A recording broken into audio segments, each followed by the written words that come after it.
बार फिर से क्षेत्रमिति के क्वेश्चंस का ही जो चैप्टर्स चल रहे हैं उन्हीं को आगे बढ़ाते हैं।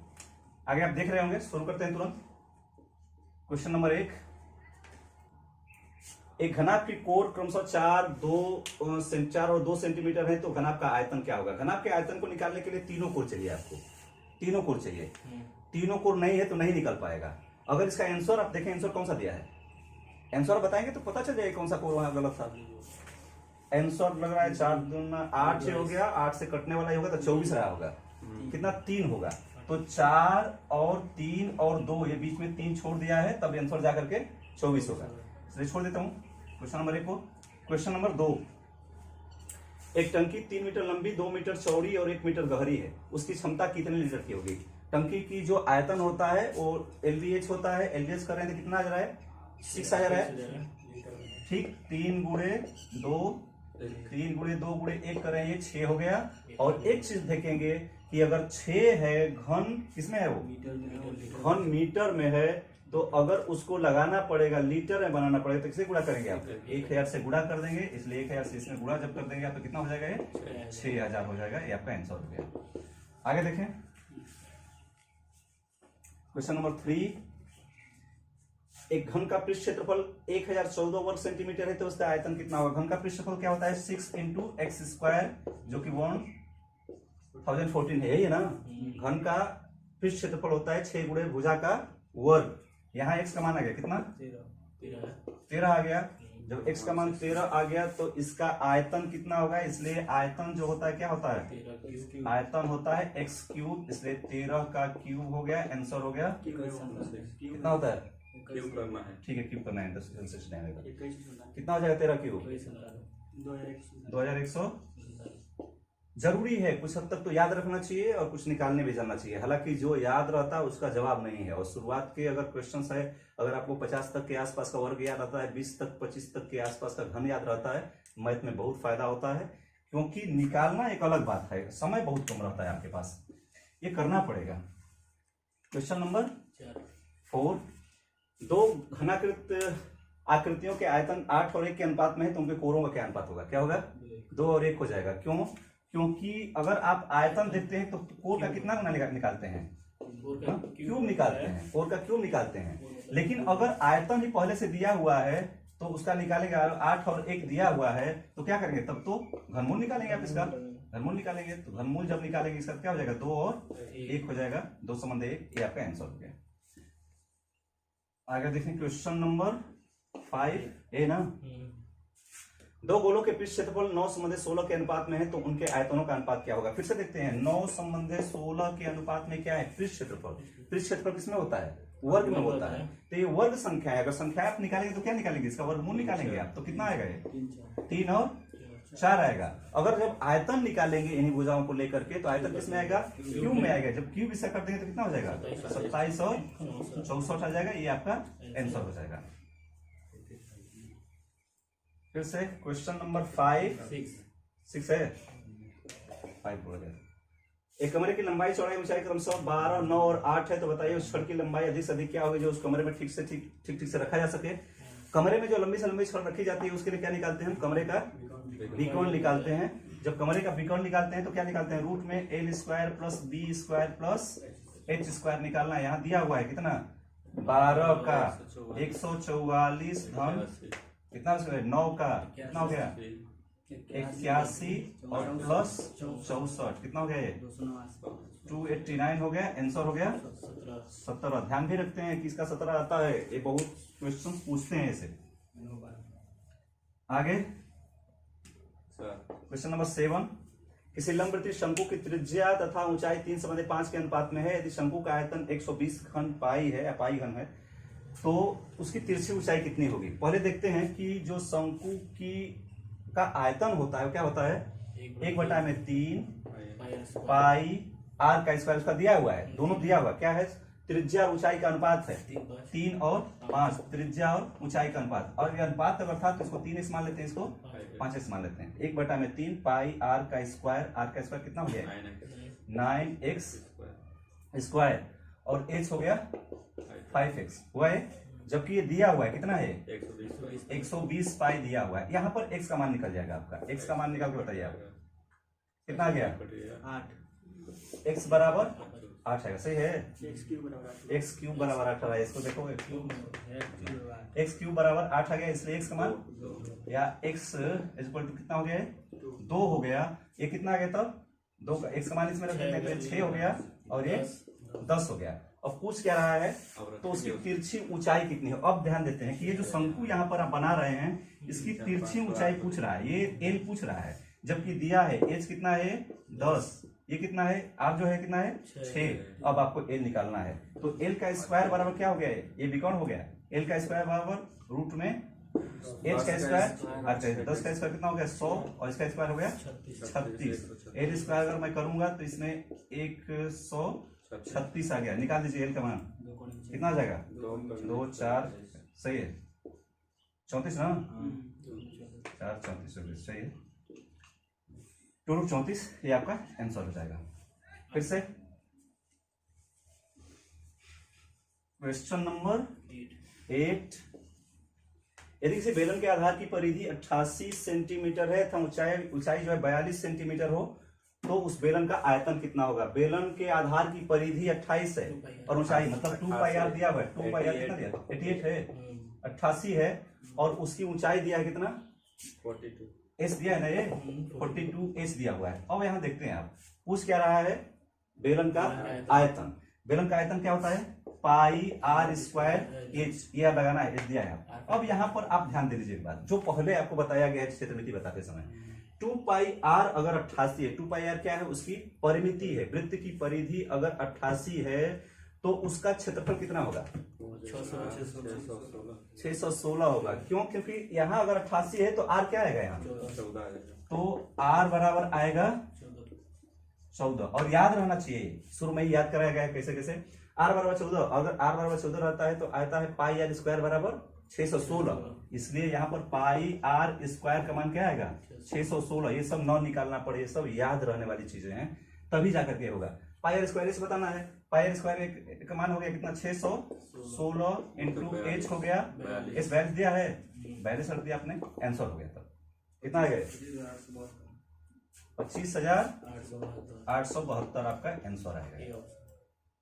ठीक, आगे देखते हैं क्वेश्चन नंबर 9 ना, क्वेश्चन नंबर 9।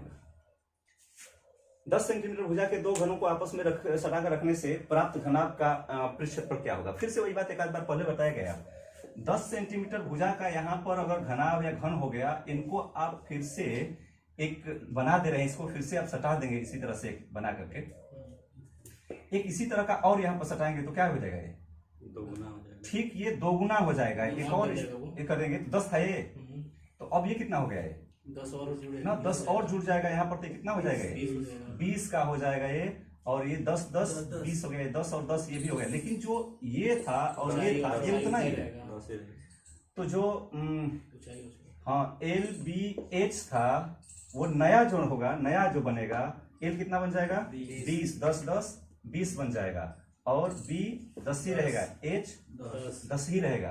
तो क्या इसमें पूछ रहा है कि आपस में सटा कर रखे पर प्राप्त जो इससे घनाभ बन रहा है तो घनाभ हो जाएगा इसका आयतन पूछ रहा है पृष्ठ क्षेत्रफल। पृष्ठ क्षेत्रफल क्या होता है 2 कोष्ठ में LB plus BH plus LH या HL, ये हो गया 2 हो गया कितना है 200, ये कितना 100 सही नहीं, और HL फिर से कितना हो गया 200, आंसर कितना आ गया सही है ये 1000 आंसर हो गया। कोई दिक्कत नहीं है ना। बीच में तो आगे देखते हैं क्वेश्चन नंबर 10।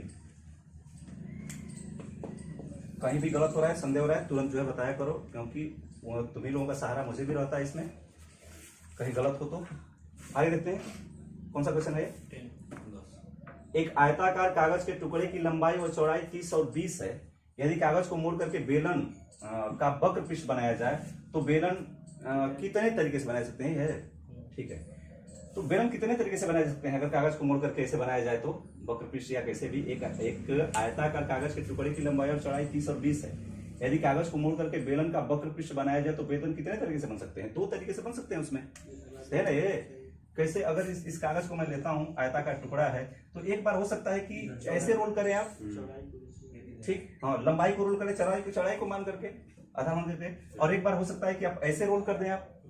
2 ही तरीके से बन सकता है, सही है ना आंसर? ठीक। क्वेश्चन नंबर 11, उपरोक्त प्रश्न में बेलनों के आयतनों में क्या अनुपात आएगा?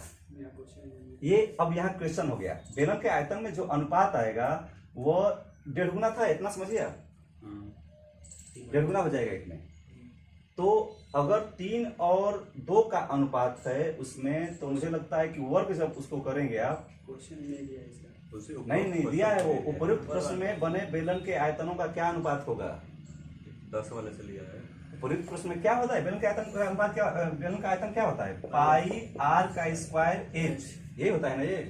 अब देखते हैं, इसमें 20 और 10 यही था ना ये? 30 और 20 था, जो भी क्लियर है उसको बताओ भैया। 30 और 20 था, तो रखो यहाँ पर, ये 30 हो गया एक, और एक 20 हो गया। जब एक बार आधार बना करके इसको हम लगाएंगे, तो ये जो आधार बनेगा इसको और इसको, तो एक बार ऊंचाई 30 हो जाएगी, एक बार ये 20 हो जाएगी। हाँ, तो इसमें पाई आर स्क्वायर जब हम लगाएंगे एच, एक बार इसको आधा करेंगे, आप 2 मानेंगे तो इसको 3 मान सकते हैं। बात कही है ना, 1.5 गुना ही ना है, 2 और 3 मान सकते हैं। तो ये पहले था पाई आर स्क्वायर एच। अब मान लेता हूं कि अगर वो व्यास रहेगा ना उसका, व्यास रहेगा, हो जाएगा वो, इस पर लगा सकते हैं आप, व्यास होता है उसी में हो जाता है। पाई आर का स्क्वायर एच अगर आप लगाएंगे तो ये आर हो गया, अगर मान लीजिए कि ये आर है और ए एच है, तो ये क्या हो गया? 4 हो गया, और एच क्या हो गया?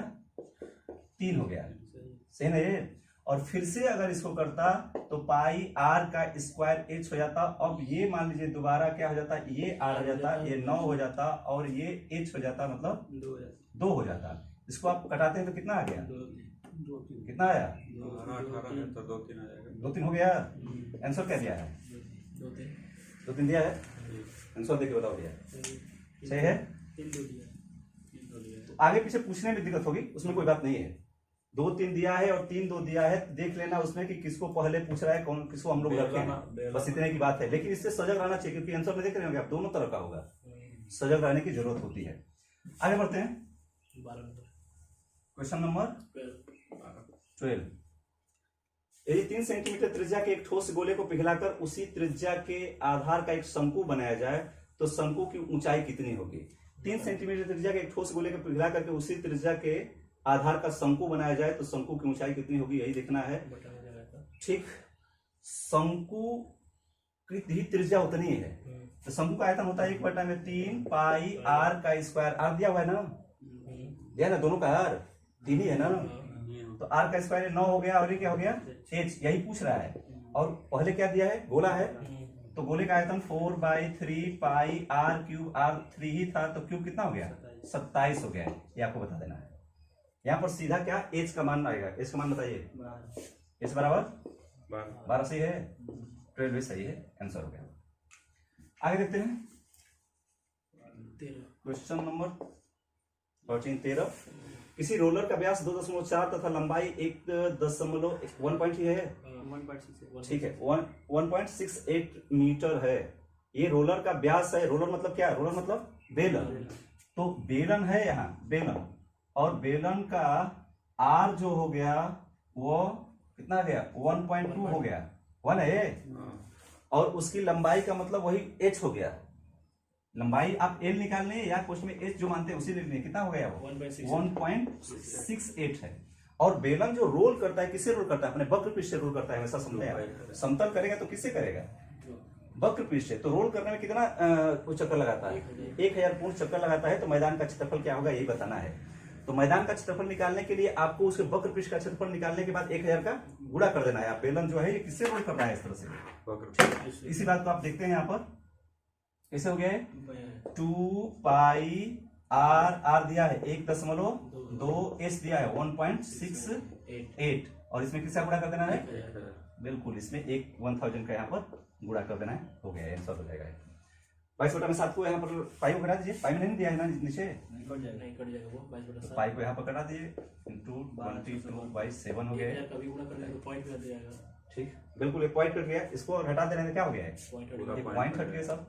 7 से कर दिया, कितना है 12,672 12,672, ये आपका आंसर हो गया। फिर से 14 number question number 14 question number 14। किसी घर के किनारे की लंबाई 10% बढ़ाएंगे तो घन के धरातल के क्षेत्रफल में कितने % की वृद्धि होगी। घर का धरातल का क्षेत्रफल अगर बताना है तो वर्ग में होता है, ठीक।